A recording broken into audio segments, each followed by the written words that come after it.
constituency organizer. So by then, the Northern Regional Organizer, he had left the scene. Okay.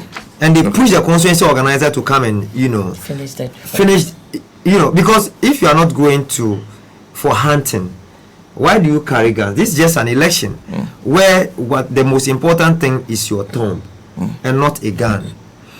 This man who was killed, he was not killed at the polling station. Okay. The polling station where the regional organizer bodyguard pulled a gun is over 500 meters away from where the man was killed. Oh, okay. The one man was sitting at the common market performing ablution to go and pray, to perform prayers. How did he then become a victim? He was aimed and shot at. They shot at him. And so when he was falling, he held the hand of his father. The father was just sitting beside him. And he told him something has pierced into his leg. He thought it was a leg. Later, he saw that blood was coming from the stomach too. So one other guy who is deaf and dumb, as in quote, this guy loved the NDC, but he cannot talk. He hear nothing. All the time, even if it's not campaign period, you see him wearing Rollins, t-shirts. He load yellow, get something small to go home and take care of himself. They aimed at his hand and fired a shot in it. They saw my deputy communication officer pickup parked at the roadside. The shot damaged the whole pickup. I mean, they shot up to 5 guys. I took the last guy. They shot his ear. I had to rush him to the hospital because I went to a polling station. I was called that one guy was bleeding to death. I had to rush with my car, pick him to the West Hospital for treatment. But this guy, before we picked him, he was already dead. Oh. They aimed and shot the gun into them. Till now, we cannot find the constituency organizer. We cannot find the MP. As for the DC, he was arrested because he was trying to run away, and they saw him, arrested him, and they saw a pistol in his car. I'm sure the video went viral. I'm sure you probably might have intercepted it. Yes. The pistol was there, a knife. As to what he was going to do with it, only God knows. So we went into an election. They came to war. But before the election, they had sent signals. Because on the last campaign day, the MP stood on a platform and claimed that if they hear a gunshot, they will shoot more. But you see, you cannot be talking about shooting when you don't have information about your opponents having guns. We didn't have ammunitions. We were doing our campaign to our people to vote for us. And we expected a peaceful process where Dr. Damba would have become the member of parliament for Tolon constituency. If a responsible MP, your statement would have been that if we hear a gunshot, we will call the police to come in and arrest the perpetrators. But you don't say when you hear a gunshot, you retaliate in equal measure, unprovoked. So when they came shooting, we realized that this was something they planned and they came to execute. The constituency organizer, for example, in 2020, we have an audio, a 7-minute audio, where he called and threatened one of our party foot soldiers, claiming that when we make a mistake in 2024, they'll kill him like they killed Issa Mobila in Tamale. And Issa Mobila was one guy who was killed in 2016. He was just lying in his room, a lead to the election. Soldiers came, picked him up. That was in 2008. Picked him up, sent him to the barracks, and we only found his dead body. In 2008, he was murdered before they exited power. So the organizer told our guy that they were going to kill him like they killed Issa Mobila. And true to his words, they came and killed someone at Nyampara. I see. Yes. You're saying, was it only the organizer, the DC, and the MP, or there were more? It was just one pickup they used. Okay. An eyewitness. As for the organizer, everyone saw him. There's a video where you can even see the DC in a black trousers, a white Lacoste with a suit on top, and in a white cap, holding a pistol. There's a video. Nobody provoked them. So their target was to scare our people to run away from the polling station so our votes will go down. And really, it happened. Give us an idea where, did you say open market? The Nyampala Junction. There's when you are going to Tolon, Nyampala is the entry point. Okay. And so there's a junction where one turns right to Nyampala, UDS Nyampala campus, which is over 500 meters from the junction. Okay. And then the Nyankpala market to when you take your left side. But going straight, you are going to Tolon. Okay. And that's a common market okay. for everyone. Okay. Students come there to buy whatever they need, probably for cooking. They get their food, they get bread there. So that is where the man also do his trades there. The one they killed. Okay. His name is Alaji. Okay. He sells bread at the junction. Okay. So he came to sit and perform ablution and pray. I am sure he just went and casted his vote. Okay. To come back and continue with his trade. The next moment he met his untimely death. Why do you think he was targeted? Well, like I mentioned earlier, I am sure they wanted to reduce our numbers. To shoot and scare people to run away from the polling station, so they can, use the advantage of their people voting in Hohoe and Tolon to win the election. Other than that, the man didn't provoke anyone, and he was not shot at the police station. All those who are even wounded and they are at the hospital, none of them were shot at the police station. Okay. They were shot at the common market. Oh. They were not at the police station. They were not at the polling station. So, for example, if they were at the polling station, they would have been able to make a case that probably they came and they were trying to attack them, then they defend. These were guys sitting at a common market peacefully. And the man who was killed was performing ablution to go and pray. And the ablution cannot be a pistol or a gun. He was not wearing even a party t-shirt, but they know him. They know him. Information I received from one Alhaji Mashood indicates that the MP had warned him a day before election that a witch can even kill the son. A what? A witch can kill the son. A witch. Our mothers, they love their children. So if a woman comes to kill the child, it means the mother is a wicked witch. But they have a relationship. So he wanted him to understand that no matter their relationship, because of politics, they can eliminate him.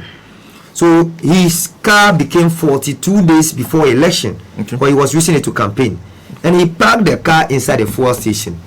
They got closer to the car, aimed at it, and shot at the glasses, deflated the tires, though the man was not inside the car, just to send a signal that if he was in the car, they would have killed him also. So this is not the first time he's been targeted? No. They planned all these things and they came to execute it. During the limited voter registration exercise, the same organizer who shot and killed the man, they came to Nyankpala town, shot guns and picked motorbike of our party guys. We were going into the election without preparing for any kind of war. We thought it was a politics of ideas. You come to the polling station. But the signals were clear, were they not, from what you were talking about? They were very clear, but we thought the security were up to the task also. Because police were everywhere.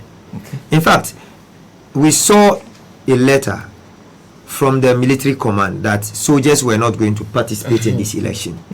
But a night before elections, soldiers were in Tolon, sleeping in a guest house owned by an MPP person. And they were using the health insurance car to carry the soldiers around the polling stations on the day of election. And the health insurance scheme manager is the MPP constituency secretary. The signals were clear a night before the election, but we couldn't have, prepared swiftly. But we were not expecting them to go to that extent. At least we thought that, if things were going to be difficult for us, it would have been at their stronghold. Our stronghold would have been calm. But they left their place because they realized that even around 1 o'clock, people were not out to vote, up to 100 people were not at the polling station. But in Nyankpala, you could see over 300 to 400 people in queues, ready to vote. The biometric verification machine was having problems capturing the fingers of some of our people. And the verification machine is not verifying only fingers. Facial verification is also part. So when they don't get it right with the fingers, the EC officials deliberately were not doing the facial until when we monitored and we got to the polling station. We told them that, look, when you are trying to do finger verification, it's not working. You do facial. When they were doing only fingers and it was not capturing their fingers, our people were getting tired. And our market women, our constituency is a farming constituency. When you are wasting the time of a farmer, the person wants to leave the polling station and go to the farm. Many people don't see the essence of voting. They think when they are coming to vote, they are just voting the politician. Okay. Not knowing that you are determining who controls your taxes, who determines how much you buy what tomorrow. Increase of fuel prices and all is determined by the politician. So you have a right to decide who should manage your purse. But they don't see it that way. They think they are voting for Seidu Fita. They are voting for Dr. Damba to go buy a Land Cruiser. They are voting for so and so person to become health insurance scheme manager. So when you are wasting their time at the polling station, they leave. So they started the machination with the verification system. You pour sanitizer in your hand to wash your hand, and I don't see, what sanitizer can do with your fingers when the machine is not capturing it. So when we pushed them to start doing the facial verification, the queue started running, and our people were voting. And because of the way the ballot paper was long, when someone is voting for John Dramani Mahama, you know. You see. And I don't know where this bylaw came from. Electoral Commission, they decided that they should position the booth in a way that when you are standing from far, you can even see what the other person is voting. Okay. So in Tolon, for example, I had a confrontation with the MPP agent because one lady entered and voted for the NDC. When you are voting for Dr. Bawa, you don't need to struggle. You just have to go to number 1 and vote, and the rest of the ballot paper will be outside. When someone is trying to vote for John Mahama, you see the person pushing the ballot paper inside because it was just John Mahama and Dr. Bawumia. And my polling station is where the MPP claimed is their stronghold in Tolon town. So the lady voted for the NDC, and the MPP agent told another person that this lady voted for the NDC. Can we trace to see them? And this fear, sometimes they scare them, to an extent that when you are voting for the NDC, it's as if you are committing a crime at their stronghold. In fact, sorry, Senna, even the special voting day, where you had the military, the police, etc. coming to vote, the MPP Northern Regional Organizer came and stood on a pillar watching what people were voting, which is not acceptable. Were allowed. And our agent, who is the constituency organizer, alerted the Electoral Commission officer that you can't allow the organizer to stand this way to vote. And they have the traditional support. For example, when you have chief participate in partisan politics, chiefs claiming that when you vote for NDC and you are within my jurisdiction, the river on my community should kill you. When you vote for a chief said that on radio. It was everywhere on social media. So we responded to this chief, and another person came out and said he supports what his co-chief, the statements he made, and that if anybody make an attempt, they will come to Tamale and burn houses, etc. A chief.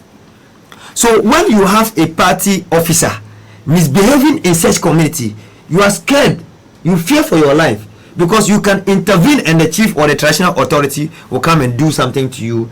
And mind you, Senna, most of the time we fail to prosecute election related deaths. We fail. And people will be watching His Excellency John Dramani Mahama to prosecute those who murdered our soldiers. When I say soldiers, party foot soldiers in 2020, including these ones. People like Hawa Kumsin, etc., should not walk free on our streets for what they cost this country. So the traditional authority were backing the illegality that the MPP was perpetrating. A regional organizer standing on a pillar watching to see what people were voting.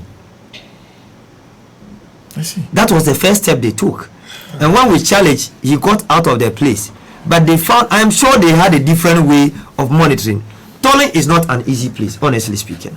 Tolon is not an easy place to contest an election.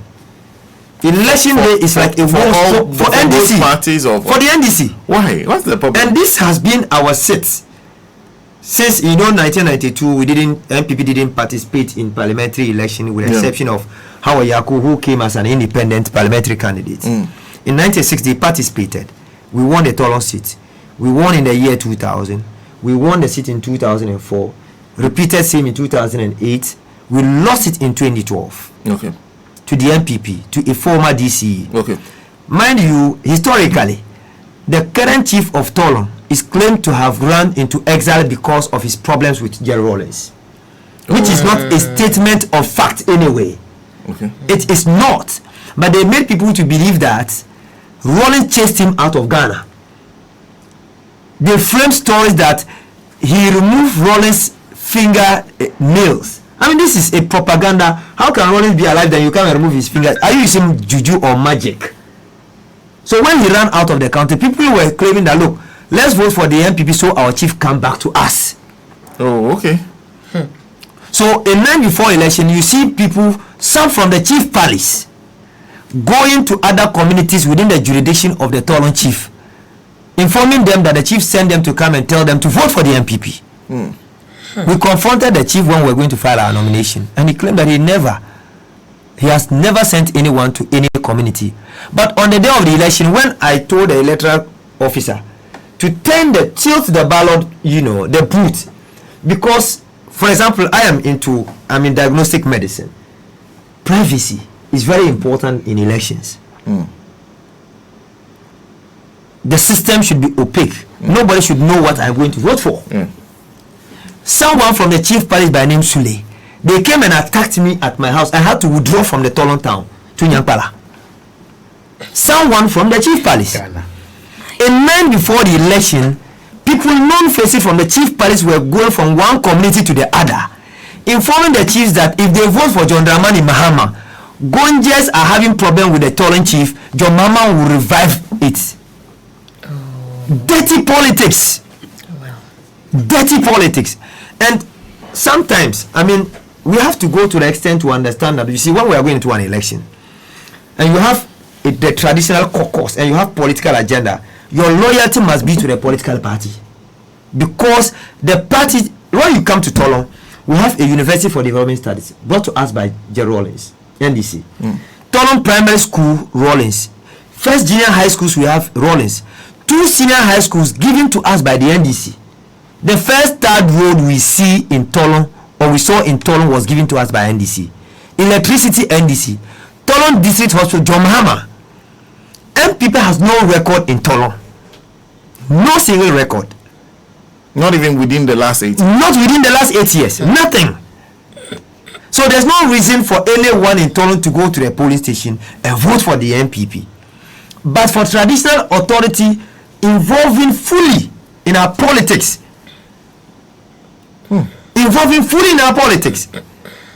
how can a traditional chief go and sit on a platform, political platform, take a microphone and say the MPE is doing well and we have to go out and vote for him? Anybody who will make an attempt to block us will go to Tamale and burn houses.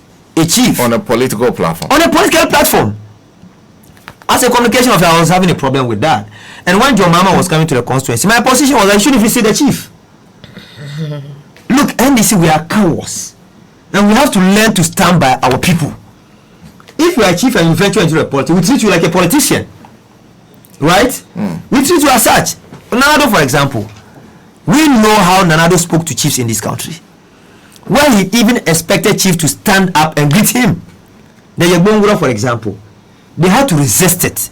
In Volta, he stood in front of a chief and mentioned and told them that, you didn't vote for me. I'm just coming to do you a favor. When they had this, flood in Volta region, he mentioned that a chief who was sick couldn't stand for national anthem. He shouted on the regional minister, the now outgoing, interior minister, right, to go and tell the chief to stand up, to be on his feet. When you know this chief is not with me and the chief is involved in partisan politics, treat the person like a politician. So Tolon is not a good place. Going into 2028 election, we need to go there with a serious strategy. And that strategy is to protect the lives of our people. And let people understand that, look, if you are in power, we can say we are vulnerable now because we're in opposition. We're into the election. And we didn't anticipate that they were coming with guns when we were going with only our terms. We have to prepare properly and go into that election. And we have to let chiefs know this is where you need to be. And this is the place where you need to operate. You don't go beyond your traditional authority and venture into partisan politics. Tolon is not an easy place. It is not an easy place at all. I see. Well, that's Dr. Seidu Fita, Tolon Constituency Communication Officer, telling us the story of what has happened. That's what happened. In fact, Tolon attracted a lot of attention on election night because of the killing of that person. How many people were injured actually? 5. 5. Yes, 5 people. How are they? They are recovering, but one of them has lost their arm because of the level of damage. Yes. Oh, I see. Oh, they just targeted them. It was not warning shots. They target, aim and shoot. They were aiming at them. You said the DC was arrested. Is he still in police custody or what happened? He's still in the police custody. He's still in police custody. Yes, he's still in the police custody. You haven't found the constituency organizer has not been we found. can't find him. We can't find the MP. And we can't find Alhaji Rashid Siupi, the Northern Regional Organizer, who started the whole thing because he went to UDS and his bodyguard pulled a gun on our parliamentary candidate and fired a shot. Luckily for you, your party is coming to power after January 7. What do you expect? We expect them to prosecute the perpetrators. They have to punish them. And already the Tolon constituency, the seat is hanging on a thread based on, cases against the MP concerning an Australian scandal. Where he was barred from contesting an election within 10 years. Something he went against and came and contested in 2020. Okay. So that alone is a crime that the party need to show an interest to pursue. Okay. And when they do, possibly we may be going into a by-election. And believe me, when we get in there prepared properly, the Tolon seat will be added to our majority seats in Parliament. Yeah, I see. Well, let me. I know you've been listening keenly as he was narrating what happened in Tolon. Aseye, I'm guessing you didn't see that kind of situation where you went to. No. Oh, what were you on election day? Hohoe. Hohoe. Oh, what happened in Hohoe? Once again, good morning to our listeners, and I would like to first of all greet His Excellency John Dramani Mahama, President-elect, and the Vice President, Professor Nana Jane. And I also like to greet my chairman, our chapter chair, and all the executives of the NDC Canada chapter. And I also like to greet the Volta Regional executives for delivering on their promise to deliver 18 seats to us. Kudos to all of you, Chairman Mauto and the entire executives. Like I said, I was in Hohoe. It was a very peaceful very peaceful process, I would say.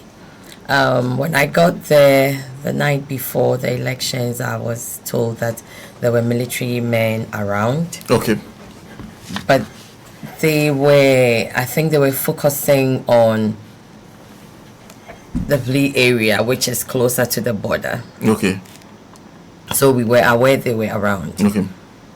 They didn't really come into the township. Okay. So the morning we started, I was monitoring the polling stations. Okay. And it was peaceful. Okay. We had a few chaotic moments in about 3 polling stations, but were quickly brought to, I think the Zongo area was the first one where they thought the EC was interfering with elderly people coming to vote. Okay. But we managed the situation. And then another station, and I've forgotten the name. Exactly what was the accusation against the EC? So one gentleman that I spoke to said a lady brought the grandma. Okay. And they were expecting that lady would take the grandma to the polls, but one of the EC officials offered to do that. Okay. And they think that he would influence whatever, and so that all was generated into something else. Reinforcement, more police were called into the area, but by the time they got there, everything was settled. Okay. We told them that lady, at least that particular lady, even though she was very old, she seemed to know what she wanted. So, and so, because I think that the people were extremely vigilant. Okay. It was extreme. Vigilance. Okay. It was extremely vigilant. And so that really did not give room for any manipulation. So people got there in the morning, they stayed. They just stayed and watched everything. Because when I came back, we started counting from station to station. You could see that there were people who had been there all day. So they were not going to allow anything to happen. The other station to where I saw, I've forgotten the name of that particular station.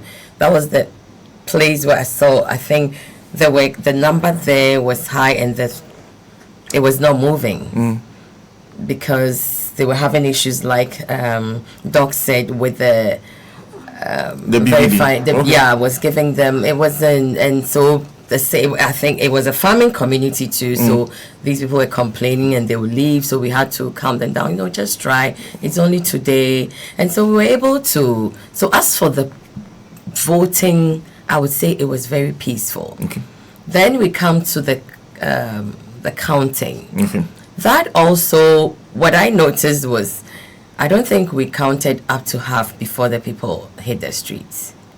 And that really confused me because I thought not up to half the polling stations. Count. Okay. So I started calling at that because I was in main Hohoe township. So I started calling Alavanyo and Fodome to find out if maybe they finished doing everything and people are hearing, and they were also in the process. So honestly, at that point I got confused. I'm like, what's going on here? Like, as soon as, for instance, we're at the High Court, there are 3 polling stations there. We did 2, and when we're going on to the 3rd one, the people hit the jubilation started. The jubilation started. And I hope the agents were not part of the jubilation. No. Okay. It was the people. Okay. It was the people, and we had to calm them down. And I would say that I think they knew what they were doing. Okay. Engaging with some of them, they were angry. Because when you're outside Hohoe, what you hear is that there's a lot of development going fantastically on. Well. But when I came, I was here in October, and I went there. I think that he would do portions, like maybe where he is from. Okay. So you find that certain portions of the road are done, and then you move on and it's not done. I used a truck to go from Hohoe to Alavanyo. I had to literally hold my tummy. Okay. And this is a pickup truck. Okay. Because of the condition of the road. So imagine if you're sitting in a small, these tiny sedan taxis. Dusty, like you are literally drinking and inhaling dust. So the people were angry, very angry. And what even angered them, as per my engagement, is the fact that the night before and the morning, monies were being shared. So they were asking, and I would say it in the dialect, they said, ta egaleapia. So they had money and they are not developing and they are just waiting. So this tells me that the Ghanaian is not, we are really, that's the way they're analyzing things. It may be slow, but it's coming. Yeah. So people got the money. They say, "Mi hoga," but no, I'm not going. They were even surprised that there was money to share. Yeah, that is what some of the women said.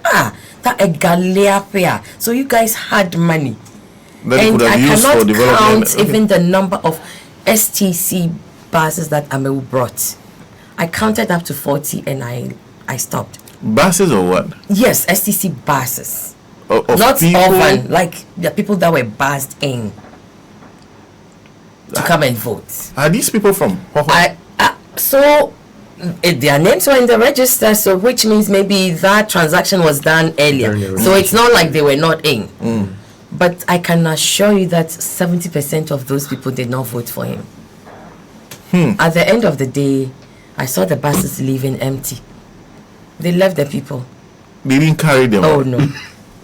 So I don't know how they went back to wherever, because what even caused that morning they brought them, I don't know how much money whoever was supposed to give to them was giving, but the person gave them 50 cedis each, and that angered them. So when we realized they were disgruntled, So now I'm going to some of the strategies that worked for us. When we realized they were disgruntled, we infiltrated that camp, and we used their own. I just want to thank the Honorable Peter Mewu for bringing us voters. Okay. So those people, I can tell you, 70% of them did not vote for him. They were angry. So we said, you know what? You can see for yourself. Vote right. And they voted right. The numbers, the gap. Look, some polling stations, you see maybe Olanyo getting 250 and then Peter 70 something and Baumia getting 31 and His Excellency just that was the trend. The only area that I would say Peter Mewu won would be the B area where I understand the mom comes from. Okay. But where he comes from, which is the B area, where I was told that NDC was not even allowed to actually campaign there. They were not, like, because that is Peter Mewu's area. Okay. So they were not even allowed to, but he lost, even there. He lost everywhere. So the people had decided he lost everywhere. Wow. And by 9 p.m., I don't know where the MPP people went, but they were nowhere to be found. Okay. So this brings, so by 9 p.m. I would say everything had been done. We moved to the collation center and then we were there till Sunday morning. So between 9 p.m. and Sunday morning, what was happening? What was the EC doing? 9 p.m. by 9 p.m., 9:30 on Saturday, December 7th, everything was done and had moved. Okay. So from that time to Sunday there was no morning, collation until it no, started. I mean to the collation center, but this is Hohoe. So what collation was being done from that time till this is where I think that the MPP was that the EC was waiting for some voice from somewhere for direction. Oh, okay. Because I don't understand. I mean, if all the way that the smooth thing that I just described to you, I'm sure by 2 a.m. we should have been done our collation, but not until around 5, 6 before they finally, because there's nothing that would be done. Everything was done at the polling station, so there is nothing that could have been done about the Hohoe seat. So that's it. He had lost everything. He had lost everything. You said the people were celebrating? They were celebrating. They just took to the streets and started singing. There's this song that they were singing that has stuck in my head. They said, Oshijo, Oshibe. Like, you know, the MPP people have run away. And so I asked them, they said that is the song they sang for them in 2020. So they were singing it back to them. The same song? The same song. That they ran into hiding? They ran into hiding. Oshijo, Oshibe. So the people. So this celebration went on all Saturday night, all through Sunday, Monday, and I left there on Tuesday. The people were still celebrating. Some people came to me. I remember a young man came to me. I didn't know him. As he approached me, he said, "Madam, why did you guys do that?" And I said, "Are you talking to me?" He said, "Yes." I said, "What? Why did we do what?" Like, you people have destroyed our party. Is it the MPP? Yeah. I didn't know the guy, so I didn't know what he was even talking about. Said, destroyed which party? Said, you've destroyed us, like you've destroyed us. Said, no, this party was not destroyed by NDC. It's your president that destroyed your party. So go after him. Nanado destroyed the MPP, not NDC. Nanado destroyed Nanado destroyed the NDC. And the MPP people, he destroyed MPP. MPP people, the real MPP people, they know. They know that His Excellency, the outgoing president, destroyed the MPP. Well, what worked for the NDC in Hohoe? Or it was just the wind that was blowing? So, what worked for the NDC in this election?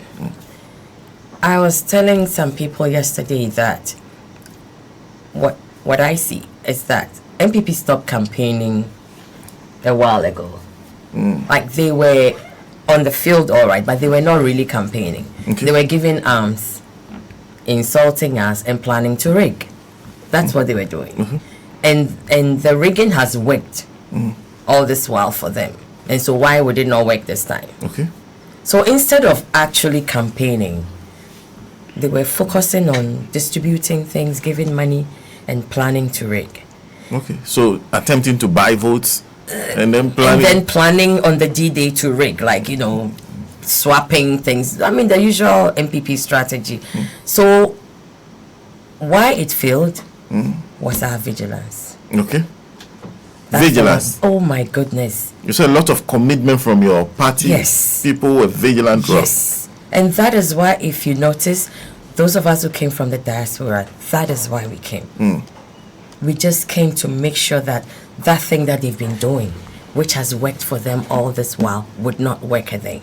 If you take a place like Ashanti, they did all their plans, and I don't know if by now they would have taken out the ballot papers that were not brought out that day and were not discovered. But the ballot papers, locations that we were told they were all under surveillance. So how do you bring them out? So if you notice at a point, Honorable Yamin put out there when they found about 500,000 ballot papers. So that difference is what they usually use to add to arrive at the 1 million mark. So this time they didn't get there. They were short of about 500,000 ballot because it was discovered and they couldn't bring it to us. So it is all. So if you look at it, that is what NPP has been doing all this while. Just stamping ballot and swapping, and then NDC not being that vigilant. But this time, the level of vigilance really did the trick. So there was commitment and there was vigilance. Because even if you do all the campaign that we did, but on the D-Day you are not vigilant, it will not work. Great. So that was it. So that was a difference for you. It was a difference from 2020. Big difference.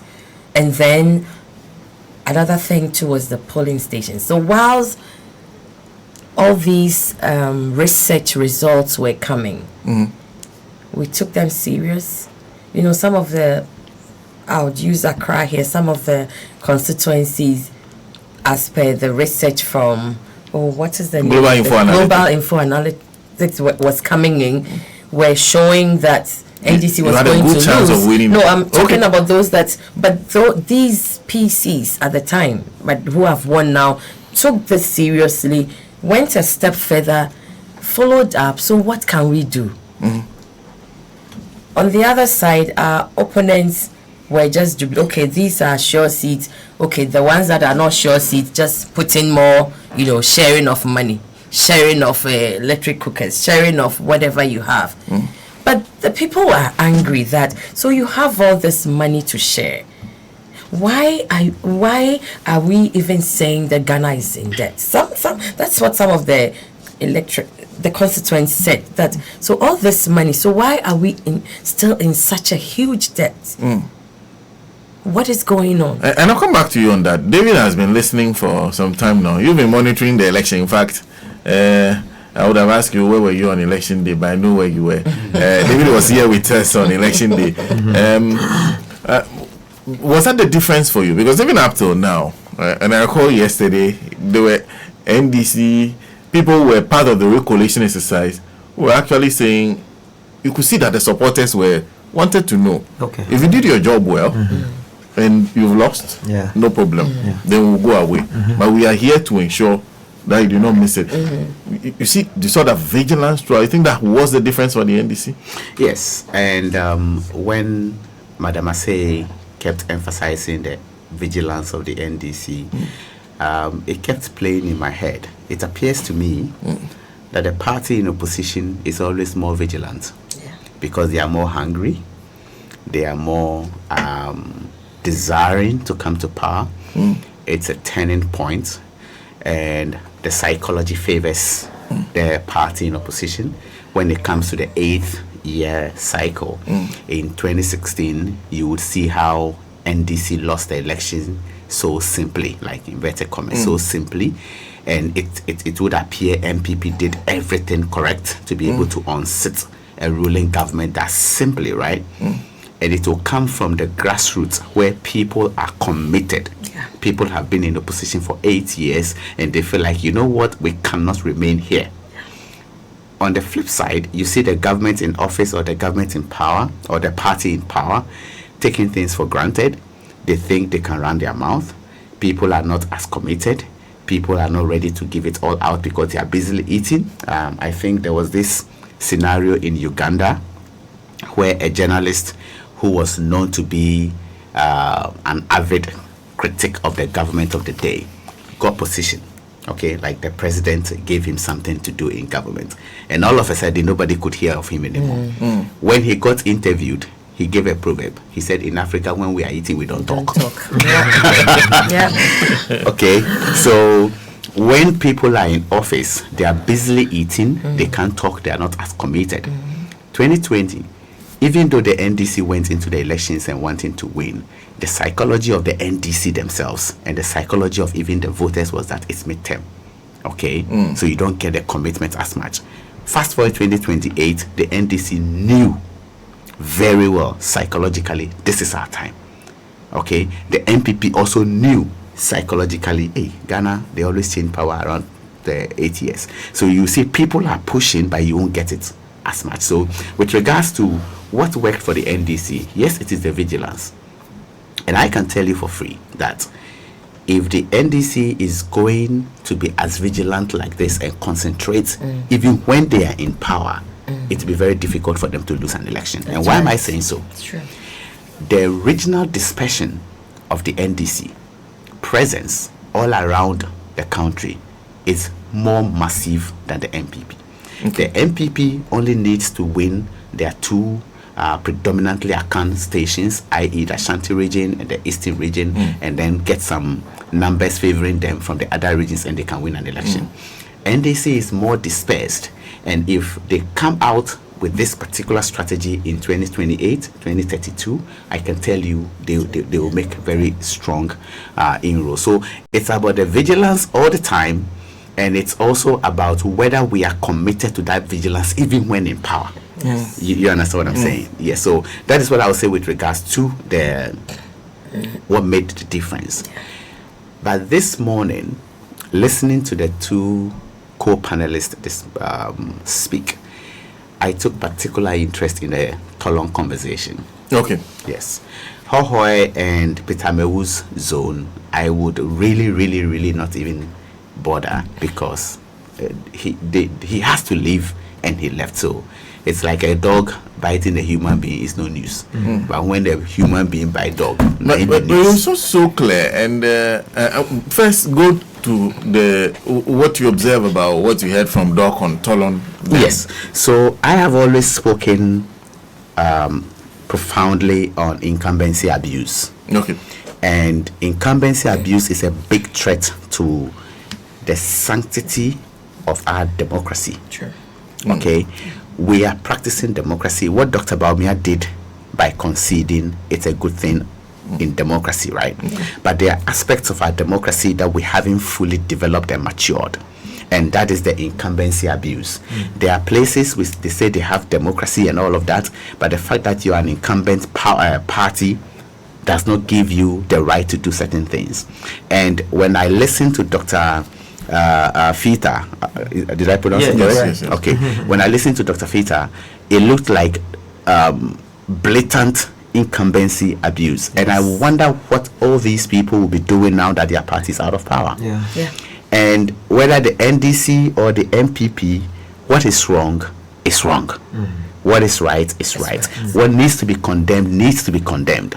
And I think it needs to start from somewhere where this government does not take it that, oh yeah, there were electoral abuses or incumbency abuses, but whatever it is, we have won and it's okay. What that means is that tomorrow it will be done. The next day it will be done and done again and again. Okay, an example is the post-electoral violence we are witnessing thus far. It happened in 2000, in the year 2000. It happened in the year 2008, 2016, and now. Now, for Dr. Baumia to have the effrontery to Call out President Mahama that control your people when there is a government in Radio station when you are the chairman of the police council, where the IGP will still pick your call and listen as a boss. Now, the reverse question my friend asked from the US, I had a conversation with my friend in the US, and the question he asked is, so with all this violence that the government is complaining and asking the NDC to check, if the MPP had won this election, and the NDC inverted commas are the ones doing this violence, would the government sit? Yes. Okay, so it appears as if there is a certain incumbency abuse where once we've lost the election, let people do all the mayhem, let people do all the vandalism, let people do all the looting and everything, and we'll smear it on the incoming government to make it look like a bad place to be. So incumbency abuse is a big thing. I think the incoming government, the NDC, President Mahama, need to make sure there is systematic investigation and prosecution. Yes. You see, we cannot be doing and undoing democracy. Yeah. I repeat, we cannot be seen to be doing and also undoing democracy. Yeah. And the fact that the chips fall on your side doesn't mean everything else should be forgotten. So I charge the NDC, all that Dr. Fita is telling us this morning, if there is any iota of truth in there, those things cannot be let free. You see, what the chief was doing is all misinformation, right? Yeah. Misinformation. That is not different from the gentleman who stood on an FM in Kumasi and told the people of Ghana that we will vote on the 7th, 8th, and 9th, and whatever. It's misinformation. You are deceiving the people. And it does appear to me, if you compare the two parties, the MPP government, or the MPP party, sorry, even though they call themselves or they describe themselves as elite, something I vehemently protest and reject, okay, they feast and feed their campaign on misinformation, taking advantage of the vulnerable and gullible. That's what they've done. The moment it's convenient, they become illiterates. The moment it's convenient, they become unintelligent people. On the flip side of things, they describe themselves as elite. Because otherwise, why would a political party summarize review as cancellation? You feel me? Yeah. So they have been deliberate about deceiving the people. They know Ghanaians like hearsay, okay. Nobody wants to read, nobody wants to check, nobody wants to find out. Even educated people behave like the uneducated. Same thing, yeah. And the MPP has found that space. Because why would a whole community, Tolon community, listen to a conversation that goes like, when the NDC comes, your chief will have problem. Your chief did this, and has this issue with, and nobody's saying anything. So incumbency abuse has been there, and I'm not putting it on the MPP doorsteps. The NDC may have done similar things in the past. Incumbency abuse is something we need to check out of our democracy. All that I felt very sad. Yeah. Okay, a disabled person. Okay, people who can't hear and speak, they are also part of the disabilities, right? So what harm? What did he even hear? What is he saying? He doesn't have freedom to choose where he wants to belong. He didn't even vote. The guy died for it. Somebody doing ablution, mosque, marketplaces, university campus. Yeah. If we hear fin gunshot, we will reply fin gunshot. Where is the police? There is too much incumbency abuse. We were sitting here, and Senna, you do remember how I condemned the police, IGP himself, and the military press release on how they were not going to come to the polling stations. Okay, Eslawusu's constituency right here, back door, soldiers were here. On the day of elections, soldiers were everywhere. However, during post-election violence, They are not. where Metro Mass buses were destroyed, where district assemblies were destroyed, the soldiers and the police to protect state property were nowhere to be found. Are we using state institutions to do the bidding of individuals? So we do two steps forward in democracy, i.e. we have rightly elected presidents. We've gone to the ballot. We've chosen the presidential candidate. Considered opposition is coming to power, and we get all those gains and credits and acclamations and all. Then we undo democracy through institutional abuse. 2 steps forward, 1 step backward. We are going nowhere. What Dr. Fita described is pure example of incumbency abuse, and I think the earlier we look at that, the better. And finally, before you move, one thing I discovered about the election is that the Gen Zs, the new voters, the new crop of voters, i.e. up to like 25, 30, thereabouts, they really have different mindsets. They do. And it's actually makes me very happy. That's right. Surprisingly, they seem to have no loyalty and allegiance to anyone. Okay. They seem to be more global in their perspectives. They seem to have better understanding of issues. So they are not going by Mayor Santini, me mama, me papa, or move or move to Asante, or move to MPP, NTM, to MPP. I don't think that is where we are going anymore. And that is how we build nations. That is how we change systems. So the kind of electoral victory went for that fell on the side of the NDC. It is very, very imperative that the NDC take cue of this and realize that, look, in fact, they gave us a mini version of it in 2016. Then the MPP got the Pro Max.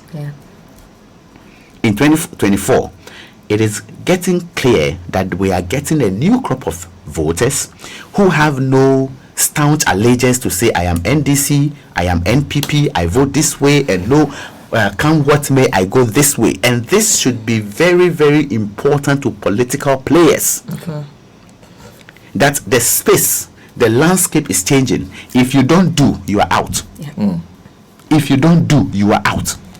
And that is why I pray.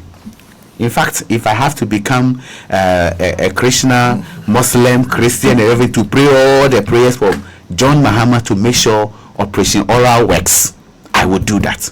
I will convert into the various religions just to make sure Oral works, because Oral is the anchor of these elections.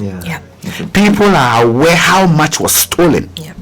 People were aware how much was taken. Yesterday I was in a conversation where a gentleman comfortably told the rest of the team that nothing is going to happen because all the politicians are the same. And that in 2016, everybody in the NDC that were accused of corruption, nothing happened to them. The NPP didn't prosecute anybody. And so he doesn't expect that the NDC can do anything to them. And Senna, it scared me to think that the monies that were taken by these people could go unaccounted for is going to be the end of our democracy. Why do I say so? The moment people have come to understood that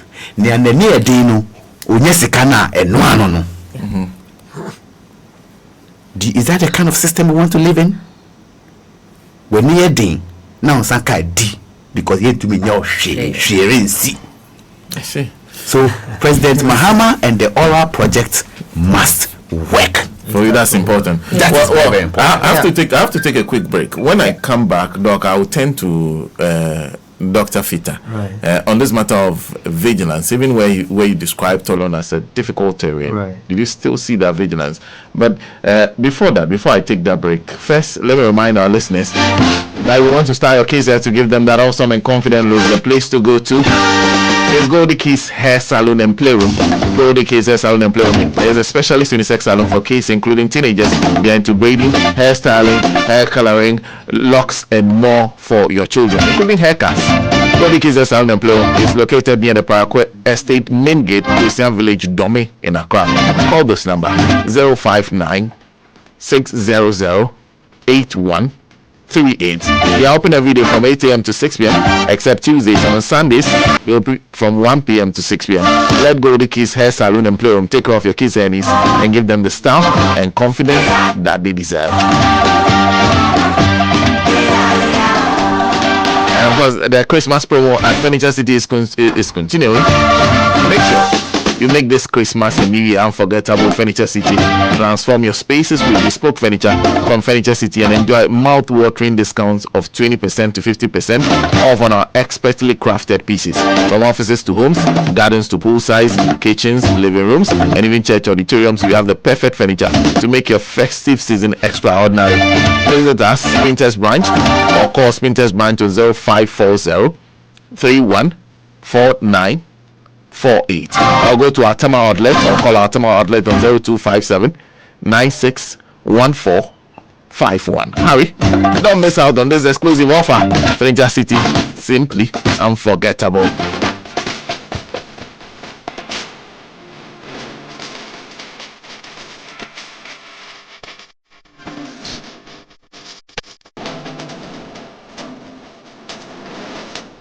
Imagine say water wake up at dawn. E no buff, e no chop. When e vanish for your area for 2 weeks, you no get one drop safe inside your tank. Hey. Haja, our life was in dangerous. Only our neighbor get water with water tank. Water tank? Yes.